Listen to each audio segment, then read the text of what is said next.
اعوذ باللہ من الشیطان الرجیم بسم اللہ الرحمن الرحیم۔ خواتین و حضرات السلام علیکم ورحمۃ اللہ وبرکاتہ مغفرتہ۔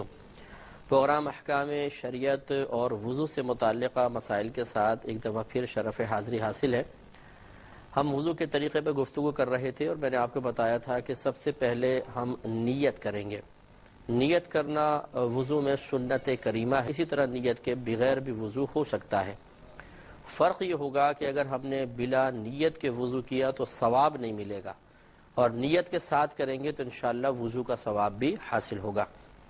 اس کے بعد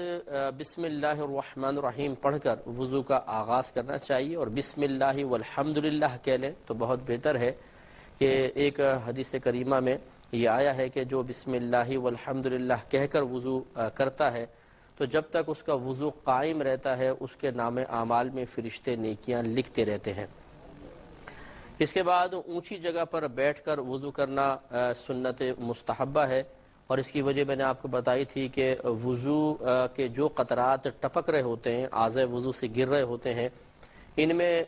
چونکہ نجاست حکمیہ ہوتی ہے، یعنی یہ ہمارے بے وضو پن کو لے کر گر رہے ہوتے ہیں، اور یا پھر اگر جیسے ہم پہلے سے باوضو ہیں اور صرف ثواب کی نیت سے وضو پر وضو کر رہے ہیں تو یہ ہماری گناہوں کی آلودگی کو لے کر گر رہے ہوتے ہیں، تو اس لیے مناسب نہیں ہے کہ یہ پانی کپڑوں پر گرے۔ اس لیے میں نے آپ کو طریقہ عرض کیا تھا کہ اگر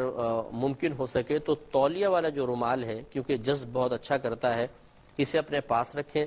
جب آپ چہرہ دھو چکے ہیں تو ہلکا سا اتنا اس کو چہرے پر تولیہ کو لگا لیں کہ ٹپکنے والے قطرات اس میں جذب ہو جائیں۔ مکمل طریقہ ختم نہ کریں، اس طرح جب دونوں ہاتھ دھوئے تو ہاتھوں کو تھوڑا سطح کر لیں، تو پھر فائدہ یہ ہوگا جب آپ پیر دھوتے ہیں، جیسے بیٹھ کے بھی اگر پاؤں دھو رہے ہیں تو یقینی سی بات ہے چہرہ یہاں ہوتا ہے، تو ہوتا یہ ہے کہ اگر ہم پہلے چہرے سے ٹپکنے والے قطرات کو صاف نہیں کرتے ہیں یا روکنے کا اہتمام نہیں کرتے ہیں تو وہ سب کے سب کپڑوں پر گرتا ہے۔ تو اگرچہ یہ جو کپڑوں پر گر رہا ہے اس سے کپڑے ناپاک تو نہیں کہلائیں گے، کیونکہ یہ مائع مستعمل کہلاتا ہے، اور مائع مستعمل کا حکم میں نے آپ کو بتایا تھا کہ یہ ناپاک تو نہیں ہوتا، لیکن یہ گناہوں کی آلودگی لے کر نکل رہا ہے، گندگی کے ساتھ گر رہا ہے، تو اس لیے اس کا کپڑوں پر گرانا مکروہ تنزیہی ہوتا ہے۔ ہاں یہ ضرور ہے کہ فقہاء نے واضح طور پہ لکھا کہ اگر یہ وضو کے قطرات مسجد میں ٹپکائے جائیں تو مکروہ تحریمی ہے، یعنی حرام کے نزدیک ہیں، اس لیے کہ مسجد کو اس قسم کے پانی سے آلودہ کرنا شرعاً جائز نہیں ہے۔ ویسے بھی پانی نہیں گرانا چاہیے، لیکن یہ تو ہماری گناہوں کی گندگی سے آلودہ پانی ہے یا پھر ہماری نجاست حکمیہ کو لے کر گر رہا ہے، اس لیے مسجد میں یہ پانی نہ گرایا جائے، یہ بہت ہی بہتر ہے۔ اس لیے اگر گرے گا تو یہ مکروہ تحریمی ہے۔ تو اس سے ہمارے وہ بھائی بھی درس حاصل کریں کہ جو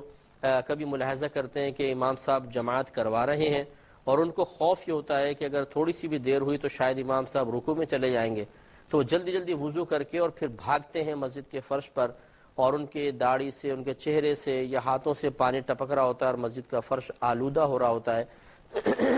لیکن جماعت حاصل کرنے کا شوق اس گناہ کی راہ میں رکاوٹ نہیں بن پاتا اور وہ بھاگتے ہوئے مسجد کو آلودہ کرتے ہوئے نکل جاتے ہیں۔ یہ قطعاً غیر مناسب ہے، اس میں احتیاط کرنی چاہیے۔